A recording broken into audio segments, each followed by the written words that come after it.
अब क्या कहते हैं? अब कहते हैं यतः करण वर्गो अयम विमूढ़ो अमूढ़वत् स्वयं सह अंतरेण चक्रेण प्रवृत्ति स्थिति संहृति, है ना। श्लोक क्रमांक 6 और 7 को एक साथ देखने का प्रयास करते हैं। लभते तत्प्रयत्नेन परीक्षम तत्वम आदरात् यतः स्वतंत्रता तस्य सर्वत्र एवं अकृत्रिमा।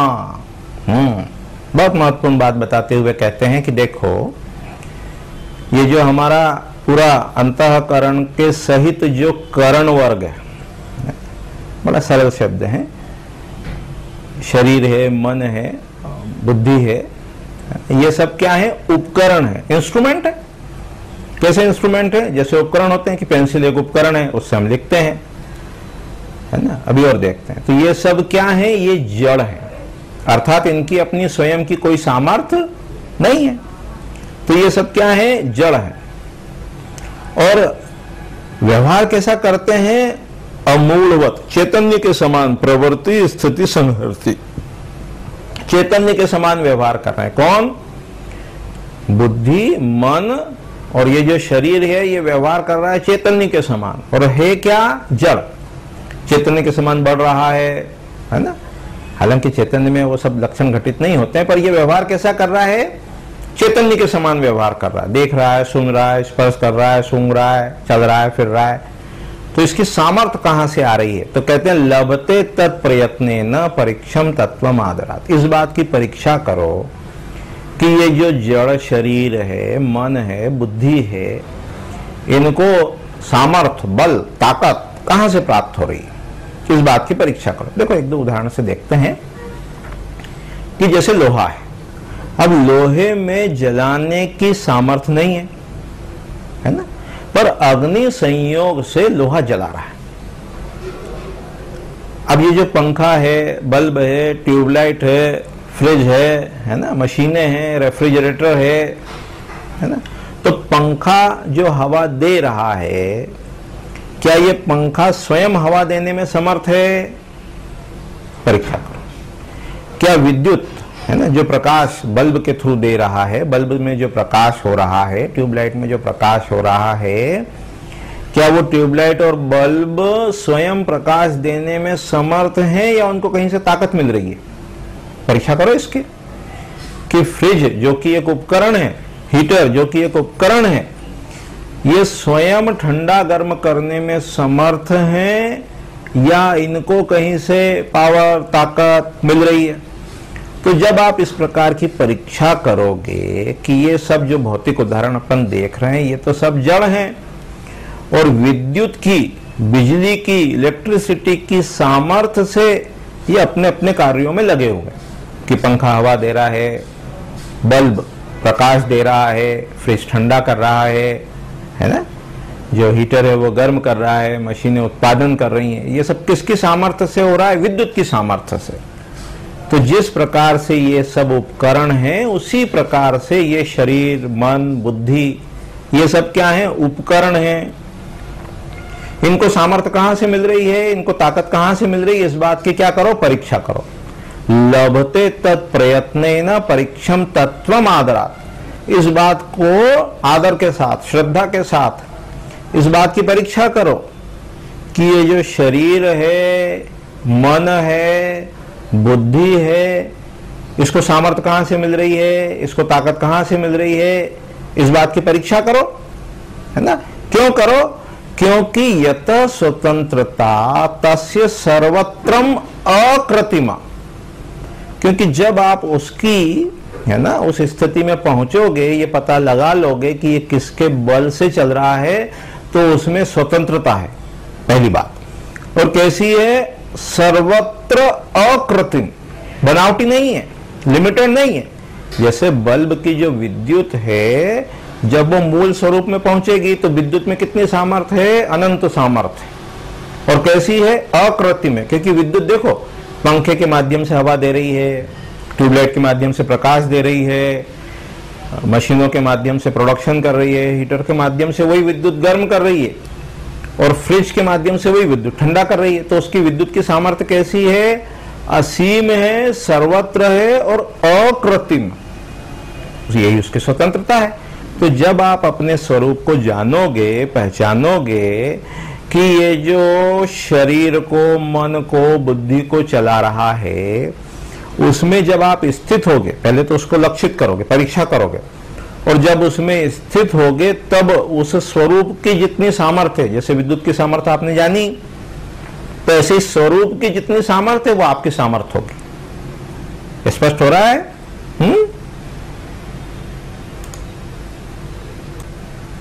तो जैसे मान लो लहर है ना, अब जब लहर अपने आप को समुद्र रूप जानेगी, है ना, जो कि वो है, पानी तो है, समुद्र है, उसी का एक वो विशिष्ट रूप में लहर हो गई।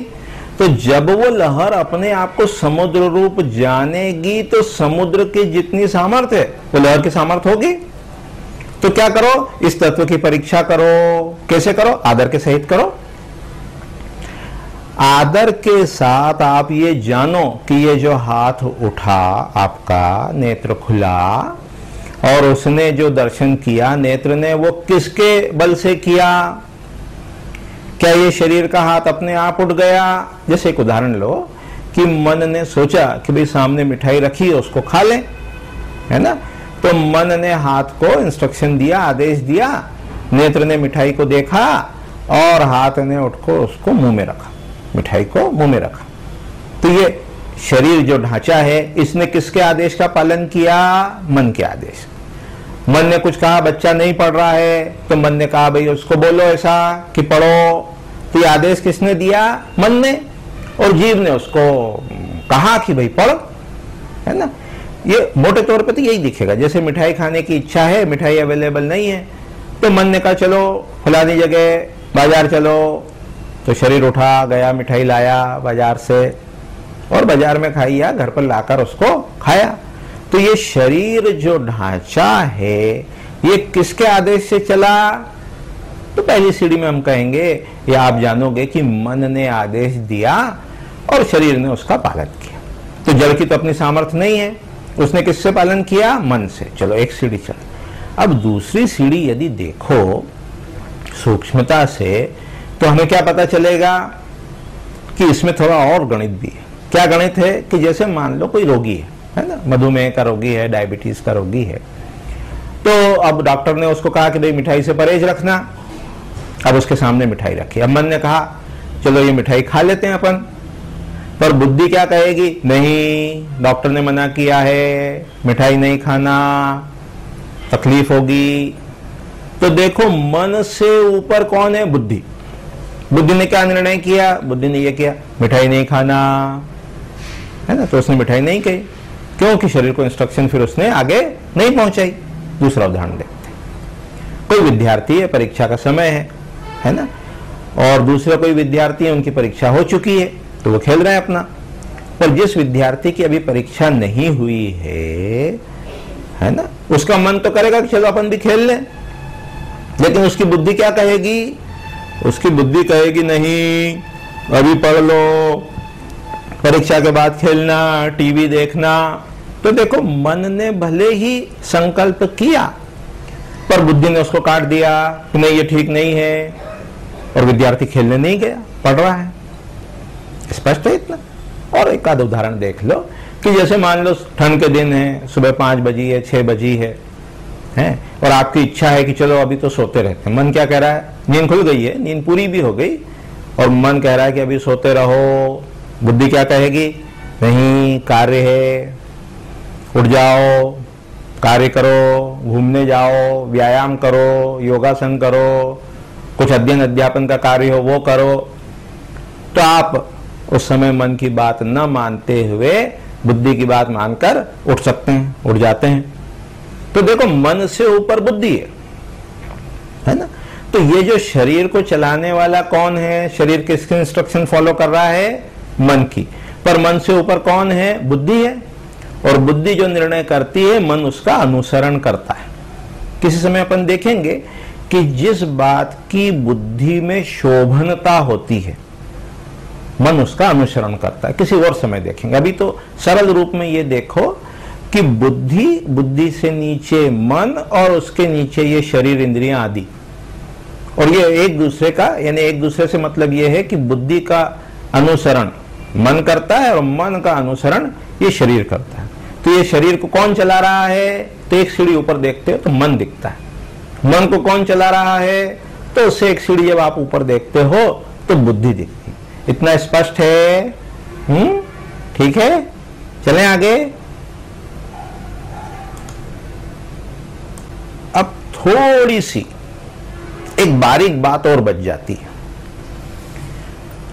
इस बात को थोड़ा समझना होगा, है सरल पर समझना होगा। यही तो अभ्यास है, यही तो उस तत्व की परीक्षा है कि बुद्धि ने तो निर्णय कर लिया है ना, पर जब आप उस निर्णय के साथ अपना बल लगाते हो, है ना, जब उस निर्णय के साथ जब आप अपना बल लगाते हो, अपना अनुमोदन करते हो, बुद्धि ने जो भी निर्णय किया उसको जब आप अनुमोदन कर देते हो, पास कर देते हो, तो वो निर्णय स्वीकृत होता है। और यदि आपने बुद्धि के निर्णय को अस्वीकृत कर दिया तो फिर वो फॉलो नहीं होगा। इसी तत्व की तो परीक्षा करना है।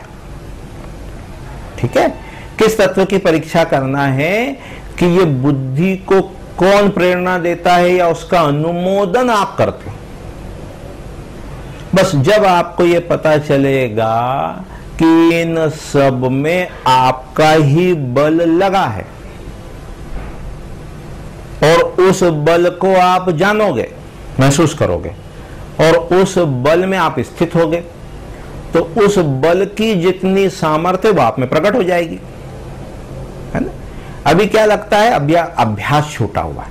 कैसा अभ्यास छूटा हुआ है कि अभी आप संकल्प करते हो कि नेत्र खुल जाए तो आपका नेत्र तो खुल जाता है, पर सभी का नेत्र तो नहीं खुलता। आप ही सब जगह हो तो दूसरे का तो नेत्र नहीं खुलता। ऐसा क्यों है? क्योंकि ऐसा अभ्यास अपना छूटा हुआ है। देखो कैसी सामर्थ्य प्रकट होगी, उसको एक दो उदाहरण से देखते हैं।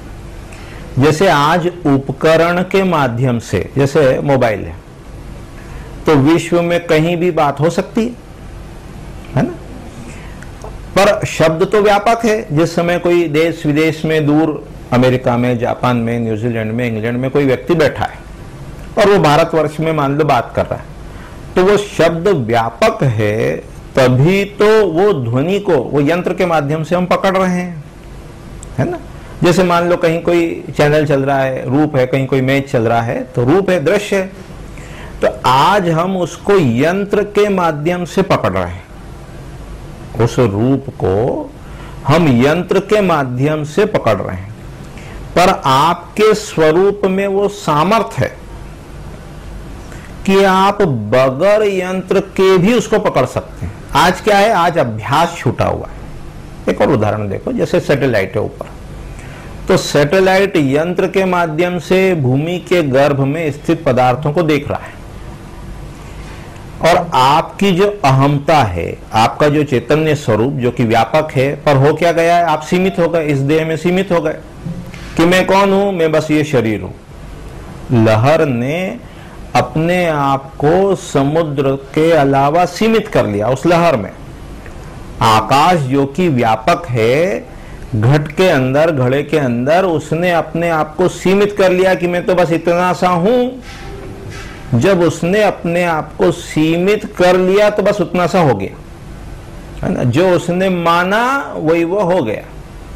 तो ऐसे ही आपने अपने आप को क्या माना कि बस मैं तो ये हाड़ मास का इतना सा पुतला हूं, 3.5 हाथ का, 5 फीट का, 6 फीट का, और इसके अंदर आप संकुचित हो गए। जब संकुचित हो गए तो बस उतना ही आप जानते हो जो इस शरीर के अंदर घटित हो रहा है। कहाँ खुजली हो रही है, कहाँ क्या हो रहा है, क्या कामना उत्पन्न हो रही है। नेत्र को इंस्ट्रक्शन दी तो बस आपका नेत्र खुल गया। क्यों? कि अपने आप को आपने ये छोटा सा 5 फीट का शरीर मान लिया।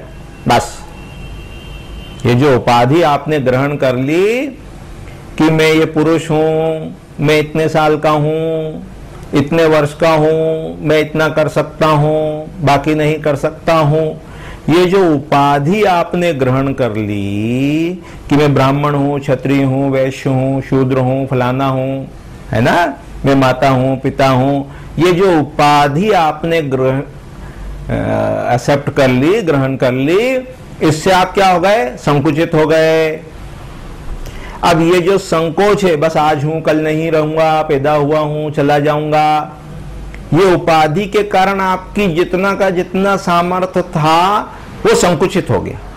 जैसे घटाकाश है, घट है ना, अब आकाश तो व्यापक है, पर घट के अंदर आने के कारण वो घटाकाश हो गया। अब ये घड़ा फूट जाए तो आकाश तो व्यापक ही है, तो आपके अंदर जो अहमता संकुचित हो गई, तो ये संकोच को आप छोड़ दो तो व्यापक तो आप हो ही। तो जब सर्वत्र आप व्यापक हो, सब जगह आप ही हो, तो जहां आपको जो चीज ग्रहण करना है बस आपने उधर ध्यान दिया और वो चीज प्रकट हो गई, चाहे वो कितनी भी दूर हो। कोई शब्द आपको पकड़ना है, आपने बस सोचा और शब्द प्रकट हो गया। रूप आपको सोचना है, जिस रूप का आपको दर्शन करना है, आपने बस थोड़ी सी दृष्टि घुमाई और वो रूप जो है वो आपको दिख गया। इन इंद्रियों से नहीं, हाँ इसकी लिमिट है, बस आपने केवल उधर ध्यान दिया और वो आपको रूप दिख गया। अब आप कहोगे इस आंख से नहीं दिखा तो कैसे दिखेगा? तो स्वप्न में कौन सी आंख से देखते हो? स्वप्न की जो सारी सृष्टि है उसको आप किस आंख से देखते हो? तो अभी क्या है, अभी आपकी अहमता सीमित हो गई, बस यही गड़बड़ है। तो पहले क्या कहते हैं? पहले कहते हैं उस तत्व की परीक्षा करो कि ये जो शरीर किससे चल रहा है, मन किससे चल रहा है, बुद्धि किससे चल रही है, बुद्धि का अनुमोदन कौन कर रहा है। और जब आप उस स्वरूप की परीक्षा करके उसको जान जाओगे, उसमें स्थित होगे, तो उस स्वरूप की सामर्थ्य कैसी है? स्वतंत्र है, अकृत्रिम है, बनावटी नहीं है। जैसे पंखे की तो केवल एक ही सामर्थ्य है कि हवा देना, विद्युत की सामर्थ्य असीम है, उसमें स्वतंत्रता है। बल्ब की सामर्थ्य प्रकाश देना, जितने वाट का है उतने वाट का देना, पर विद्युत की सामर्थ्य कैसी है? वो असीम है और अकृत्रिम है। तो ऐसे ही जब आप अपने स्वरूप को जानोगे तो आपकी सामर्थ्य प्रकट होगी, और कैसी होगी? सर्वत्र होगी और अकृत्रिम होगी। तो यहां उनका उद्देश्य ये लक्षित कराना था। तो इसका अब आप अभ्यास करो कि आप कैसे हो, आप व्यापक हो, सर्वत्र आप ही हो, और जो भी ये कार्यकरण संघात जो चल रहा है, शरीर चल रहा है, ये जो ढांचा चल रहा है, ये किसकी सामर्थ्य से चल रहा है? आपकी सामर्थ्य से चल रहा है। इसकी अपनी कोई सामर्थ्य नहीं है। ये क्या है? जड़ है। ये क्या है? ये जड़ है, इसकी अपनी कोई सामर्थ्य नहीं है। इसका आप निरंतर अभ्यास करो और उस तत्व को पहले परीक्षा करो और फिर उसमें स्थित हो। तो आप कैसे हो जाओगे? आप स्वतंत्र हो जाओगे, सर्वत्र स्वतंत्र होगे। और किस प्रकार के स्वतंत्र होगे? अकृत्रिम रूप से, बनावटी नहीं। स्पष्ट है इतना? ठीक है।